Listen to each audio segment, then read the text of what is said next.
Bonjour à tous. Nous sommes heureux de réitérer notre collaboration avec la Chambre de commerce du Montréal métropolitain pour vous présenter une entrevue exclusive avec l'un de nos grands joueurs. Cet événement s'insère dans le cadre du Forum Innovation aérospatiale qui débute la Semaine internationale de l'aérospatiale 2020.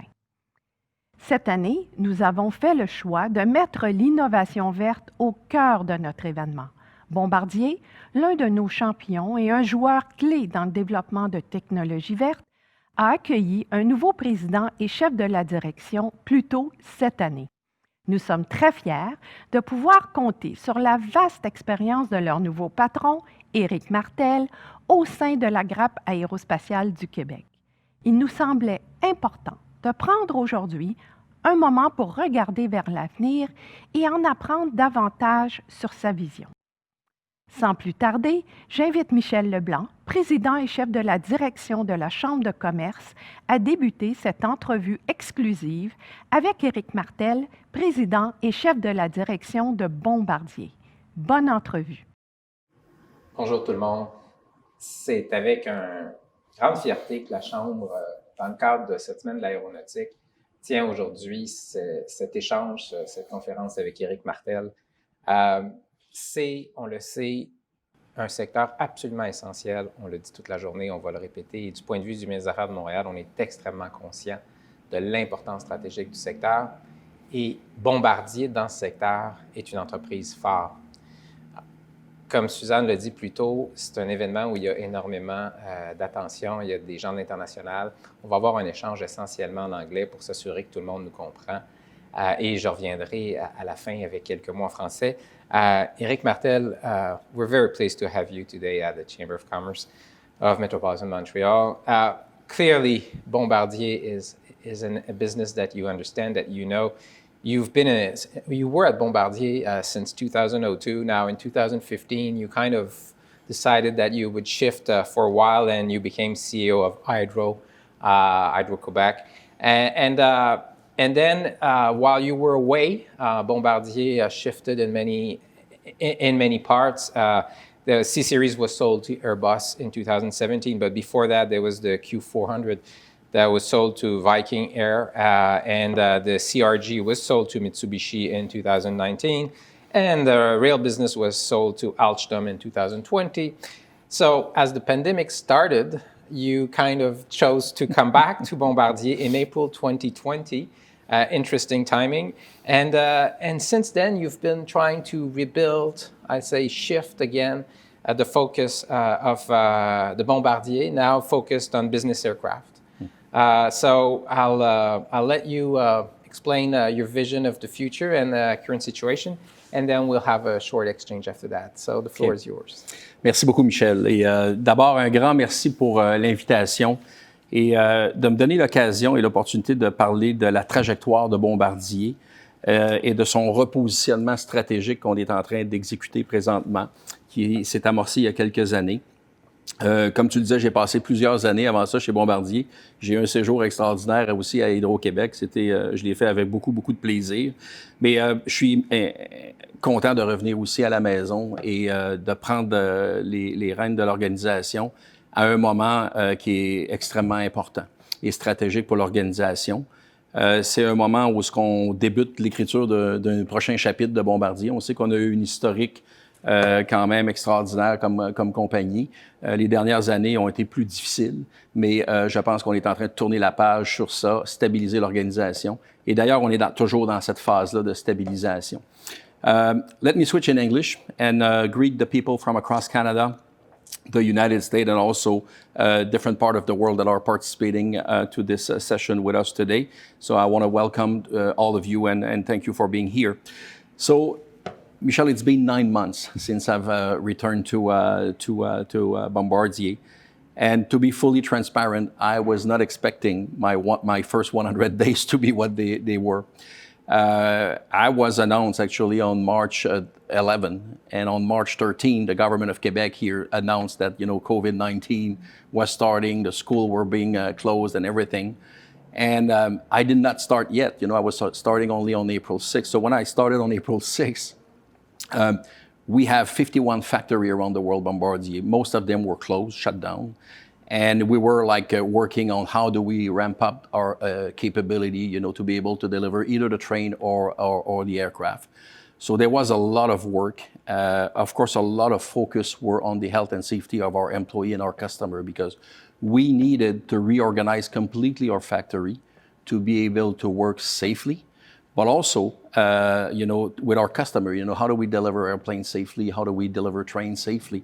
So this was a major undertaking. It took us a couple of weeks, but the people at Bombardier are extremely resilient. They roll up their sleeve, as we say, and since then, we restarted everything pretty much at the end of May, early June, and it's been very limited, the number of cases we had, and we've been, managing them, I think, fairly well. So all this to say that we feel very comfortable, working safely today with all our factory back into operation around the world. So 51 factory, and of course, plus all the service center that we do have.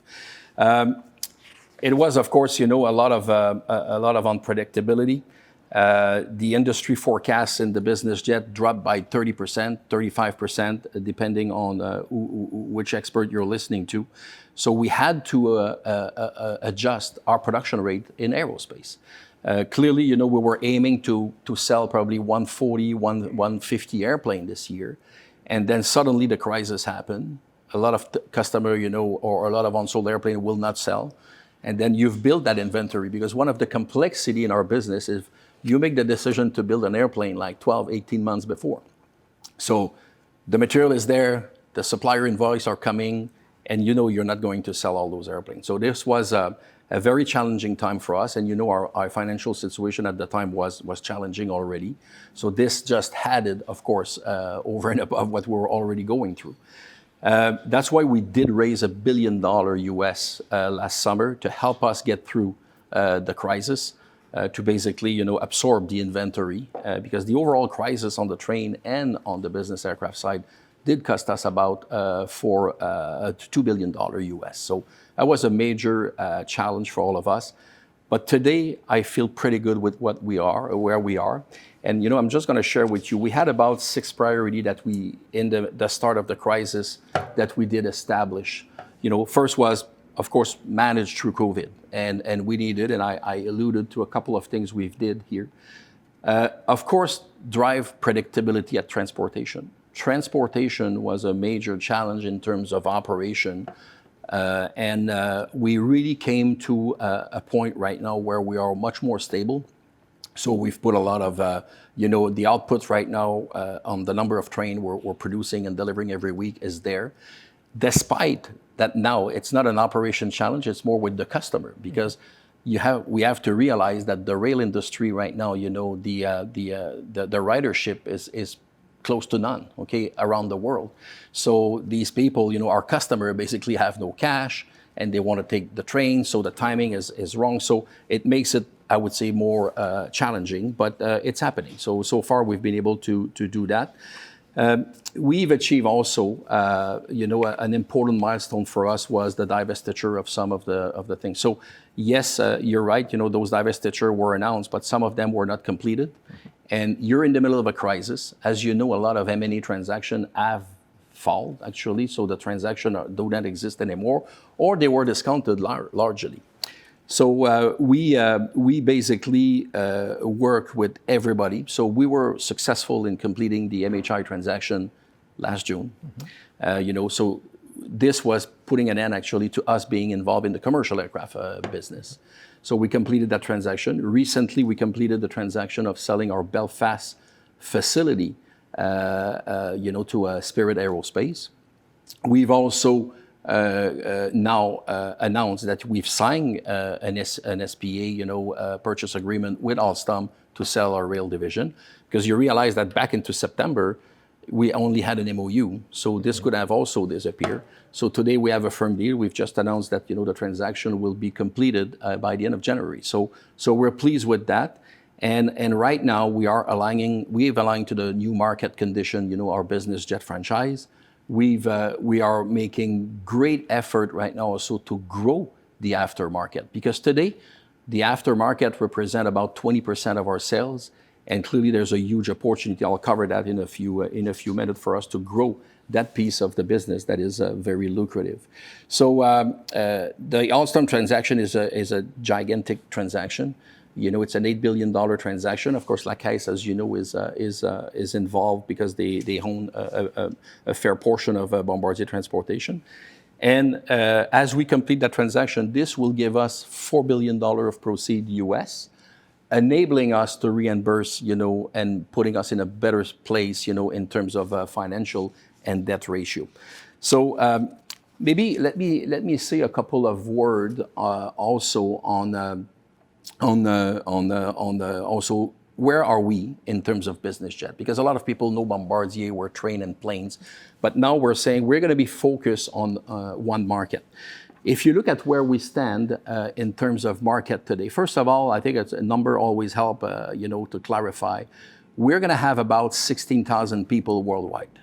And we are a global player. 11,000 of these people are in Canada. 9,000 more precisely are going to be here in Quebec, which I think it's important to note, Michel, that if you look at Montreal, there's about 40,000 employees in aerospace. We are at 9,000. Despite everything that happened, we are going to be still, you know, so about close to 25% of the population. But at the same time, we also know that pretty much for every job at Bombardier, there is one of our suppliers in Montreal that has the equivalent job. So roughly, we're about 18,000 jobs in just in Montreal of the 40,000 equivalent. Our future footprint, as you can see on this chart, is enormous. We have presence, and right now I was talking about growing the aftermarket. We are building a facility right now in Biggin Hill in the UK. We are building in Melbourne in Australia. We are growing our capability in Singapore, you know, quite substantially. We're actually tripling the space that we had in Singapore to be able to do more maintenance and work on our customers' airplane. The company, you know, at the end of all this restructuration, being a pure Bombardier aviation and business jet play, will be a $7 billion company in this environment, you know, of COVID. So this is a smaller company, but not a small company either. So we're happy to say that, and I think, you know, we're very proud of being established here, having our head office in Montreal. And when I look at the business jet market right now, it's quite interesting what's happening and quite promising, because a lot of people are starting to realize that business jet is probably a safe way, a very safe way to travel. You know, it's being recognized. We know it's safe. We know it costs money, but at the end, you know, a lot of people still have access. We believe today that between 10 and 20% only of the people that can afford traveling business on a business jet do. So remaining, you know, a huge potential market for us to grow that market. And we've seen sign since the beginning of the COVID that a lot of the fleet operator, you know, the company that buys our jet, but operating as a fleet, and then you can buy a share of that airplane or hours on that airplane, are actually growing quite significantly right now, because people feel that commercial aircraft doesn't offer many flights right now, and on top of it, they feel safer on those business jets. If you look at the next page on the where are we right now? First, I think it's important to say, if you look at our number in terms of the market share leader, our biggest competitor is Gulfstream. If you look at the number of airplanes, we are the number one in terms of number of airplanes delivered on a yearly basis. And if you look at the revenue, this is a huge market. You know, we're talking about a $13 billion market a year, and Bombardier owns about 29% of that new airplane market. Gulfstream is number one today at 42, so we're number two. But clearly, with the 7,500 airplanes starting to deliver today, we are clearly in a good place, you know, to catch up and maybe even do better than Gulfstream in terms of market share revenue. So Bombardier, depending on how you look at it today, we're either number one or two in that market segment of business aviation. One of very important point too is we do have the largest installed base. So when you look at all the airplanes flying around the world, we do have today 4,742 airplanes, to be precise, flying around the world, which makes it the biggest installed base.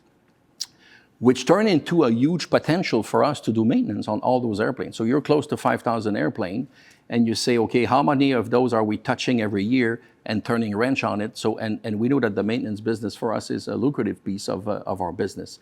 So we like to believe that right now in our plan, we want to grow that piece of the market share on our airplane. And of course, I would say having a bit of a different revenue mix also at Bombardier, not just being focused on selling new airplane, but also having a more solid revenue mix on the aftermarket, which is a more resilient market also in terms of when there is a economical crisis or something else.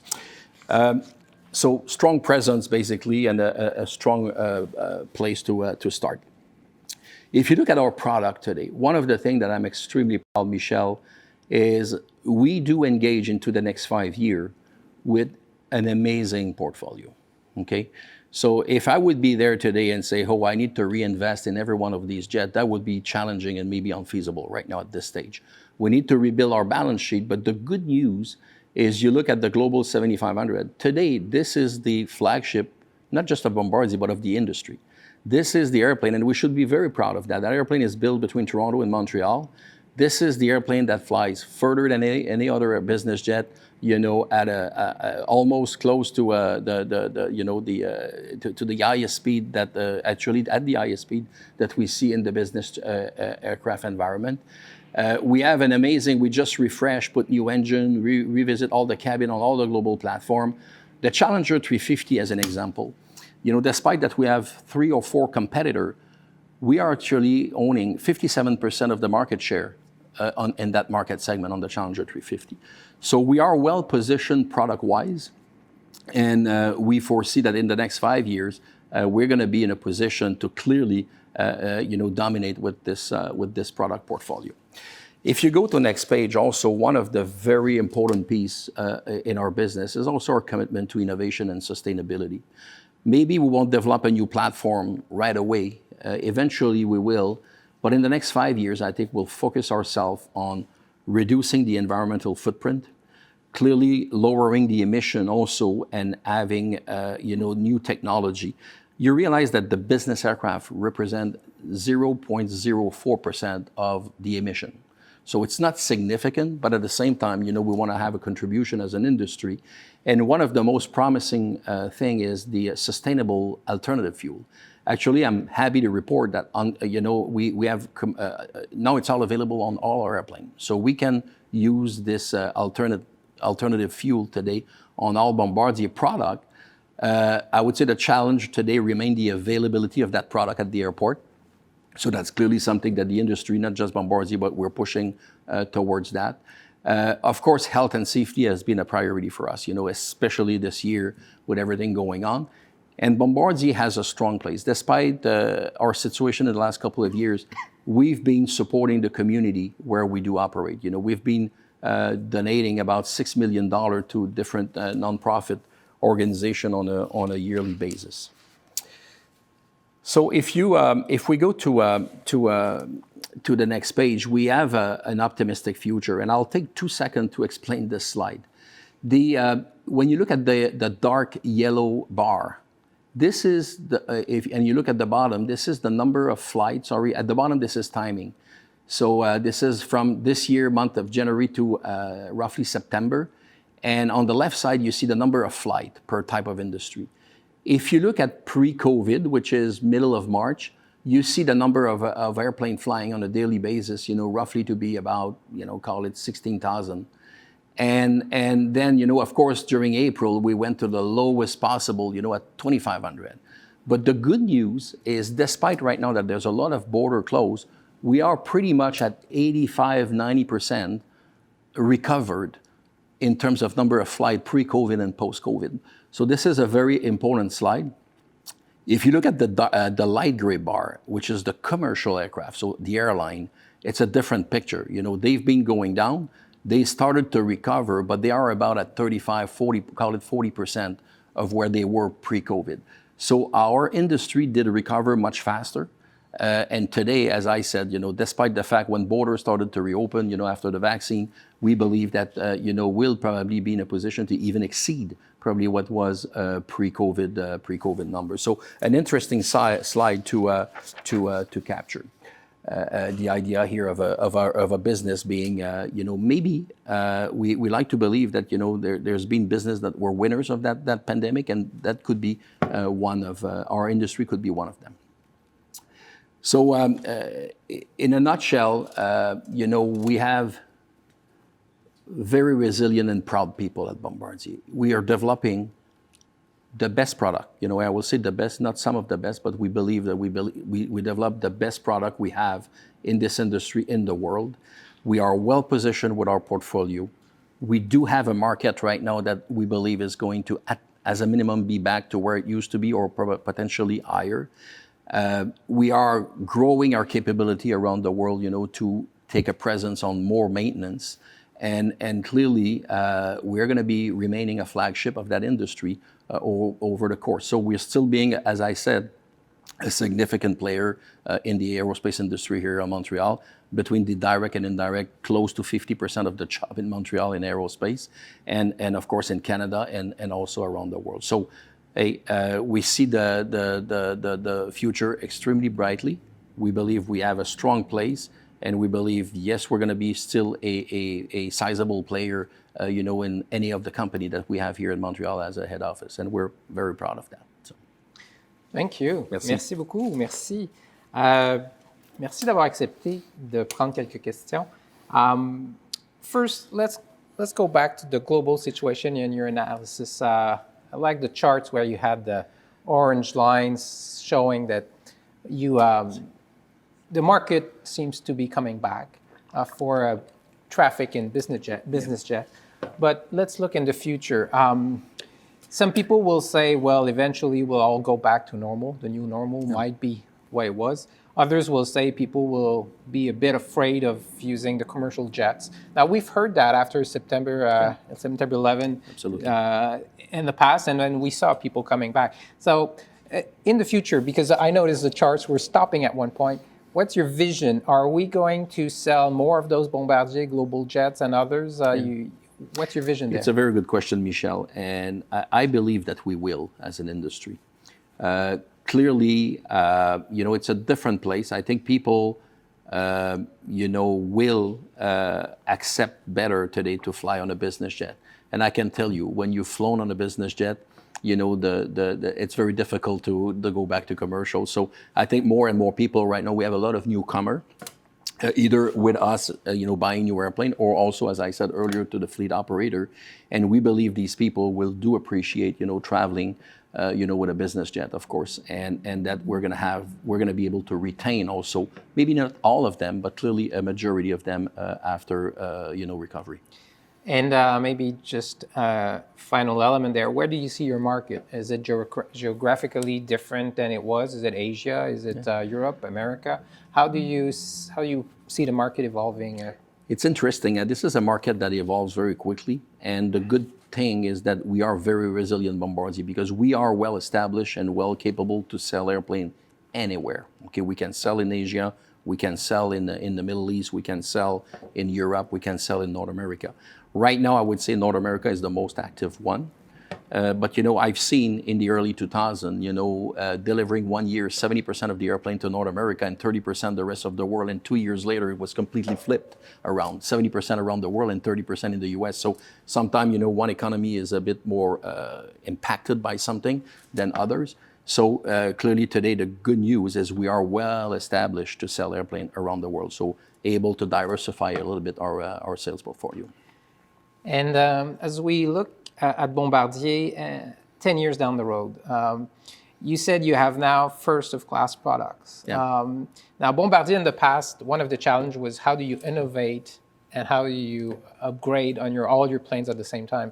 How do you see the fleet evolving over the next 10 years? Where is Bombardier 10 years from now? This is a very good question. First of all, I think that being focused on business aviation will help us making those decisions.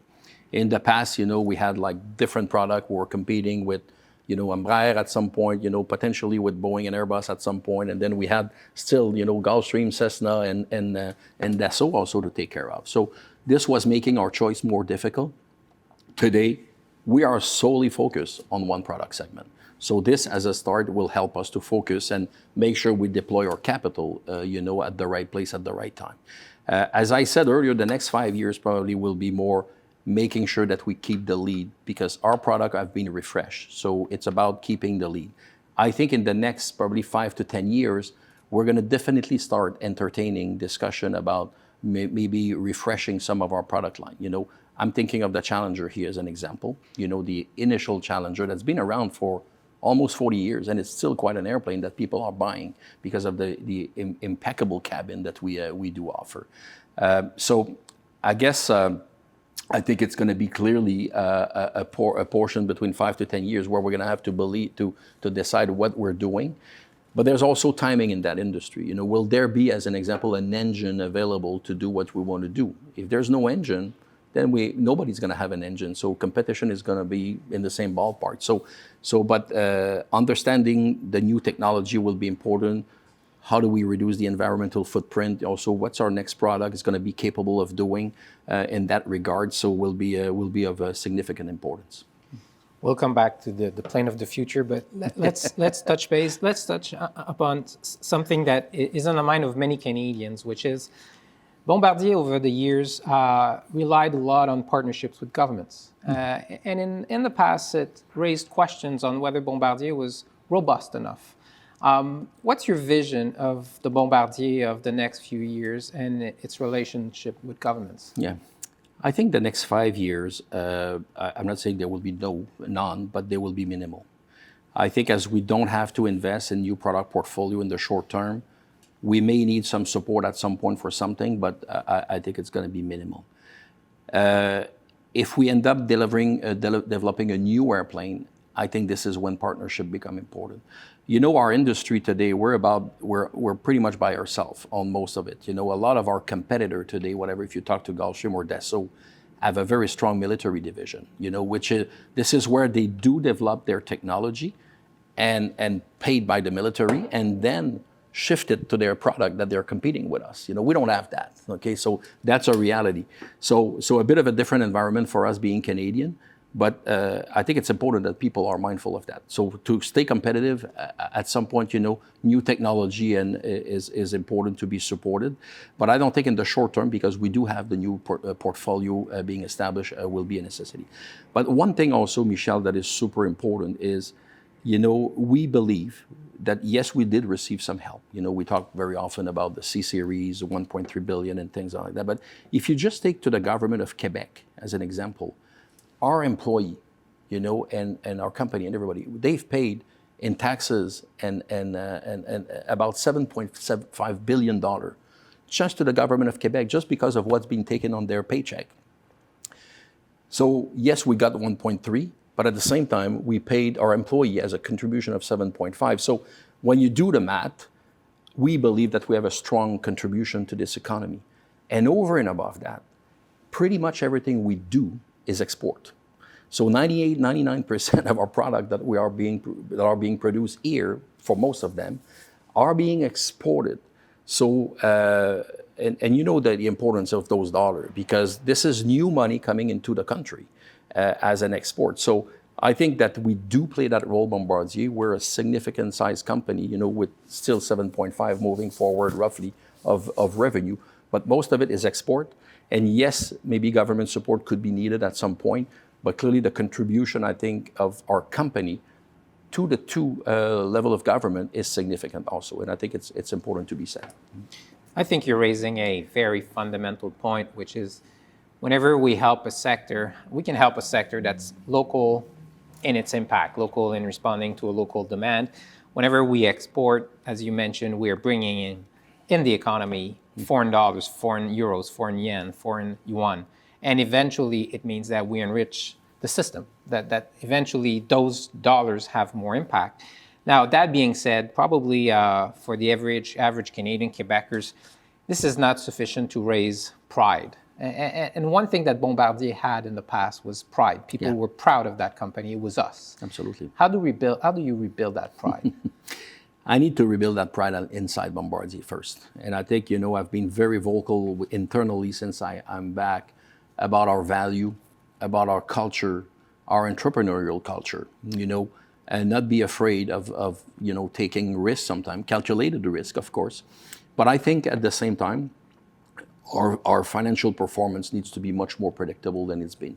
And this is something that we are making sure right now that as we start as a new pure play aviation, we deliver, expected result on a quarterly basis, not just once in a while and be disappointing the market. So clearly our financial performance will clearly be one of the focus right now. And it's going to be clearly one of the focus. It's been a focus since I've been back to make sure that we are predictable as an organization. I think on the product side, our people are extremely pleased with the product, but it's also the culture internally, being authentic. This is something that is very important for me. Put the real problem on the table, because when it's on the table, then we can sort it out and we can solve it. We have very talented people. Any challenge can be taken on, okay? And we're going to do that. So I need to create that pride. I always like to say that my 16,000 employees are the ambassador of Bombardier. They're the one talking outside, not just me. But I think it's going to be important, to make sure that we take our place back in the next coming years, and that we have the people in Quebec and the Canadian being proud again of this worldwide organization. If I was to give my 10-cent advice, I would say that maybe a way to create that pride also is to make sure that people understand that you want to move towards greener planes. Absolutely. The future of planes, as probably the future of everything, is to be more aligned with our environmental goals. Yeah. What's your vision of the green plane, the green global business jet plane? Yeah. I think it's, I've mentioned that a little bit earlier. We've been putting great effort into the technology of the wing, because if a wing has less drag, then it consumes less fuel. So those are the basic things to reduce, of course, the fuel consumption of our airplane. And our flagship today, the 7500, is the best in that regard. So this is important. Of course, the engine are important also. But at the same time, we've been working at developing biofuel. So today, we can have biofuel on all those airplanes today. It's a question of accessibility. So the industry, not just Bombardier, as I said, we're pushing extremely hard today. So we have more electricity on the airplane. We are pushing on the biofuel. We're reducing the weight of our airplane, because that's another way to reduce the consumption of energy. And Bombardier is playing a leadership role in that regards in the industry. So. Now, we're in Quebec. I don't want to put you in a corner there where you're going to talk too much about technology, but this famous idea of an electric plane, is it something that you can see in the future at one point, and how far down the road could that be? Yeah. It's still, it is possible, Michel, but it's a bit premature. And it depends on what size of airplane we're talking about.